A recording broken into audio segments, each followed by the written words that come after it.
हजरत उमर इब्ने Khattab फरमाते हैं कि एक दिन हम नबी करीम सल्लल्लाहु अलैहि वसल्लम की खिदमत में हाजिर थे कि एक साहिब हमारे सामने नमूदार हुए, जिनके कपड़े बहुत सफेद और बाल खूब काले थे। इन पर आसारे सफर जाहिर ना थे।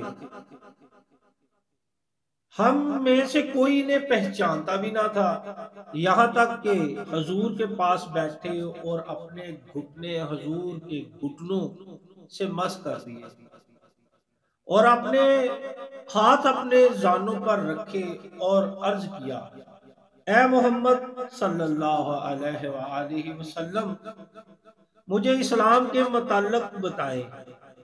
फरमाया कि इस्लाम ये है कि तुम गवाही दो कि अल्लाह के सिवा कोई माबूद नहीं और मोहम्मद अल्लाह के रसूल है, और नमाज कायम करो और ज़कात दो, रमजान के रोजे रखो, काबा का हज करो, और अगर वहां तक पहुंच सको अर्ज किया कि सच फरमाया हमको।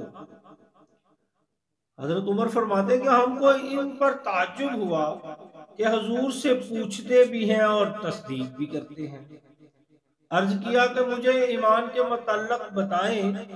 फरमाया कि अल्लाह और उसके फरिश्तों, किताबों, उसके रसूलों और आखिरी दिन मानो और अच्छी बुरी तकदीर को मानो। अर्ज किया, आप सच्चे हैं।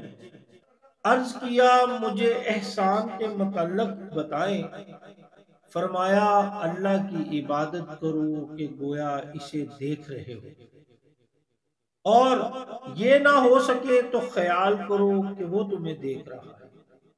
अर्ज किया कि क़यामत की खबर दीजिए। फरमाया, जिससे पूछ रहे हो वो क़यामत के बारे में साइल से ज्यादा खबरदार नहीं।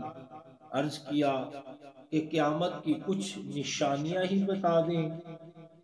फरमाया कि लौंडी अपने मालिक को जनेगी और नंगे पांव नंगे बदन वाले फकीरों बकरियों के चरवाहों को महलों में फख्र करते देखोगे। रावी फरमाते हैं कि फिर साइल चले गए। मैं कुछ देर ठहरा। हजूर ने मुझसे फरमाया, ए उमर, जानते हो ये साइल कौन है? मैंने अर्ज किया, अल्लाह और उसका रसूल जाने। फरमाया, ये जिब्राईल तुम्हें तुम्हारा दीन सिखाने आए थे।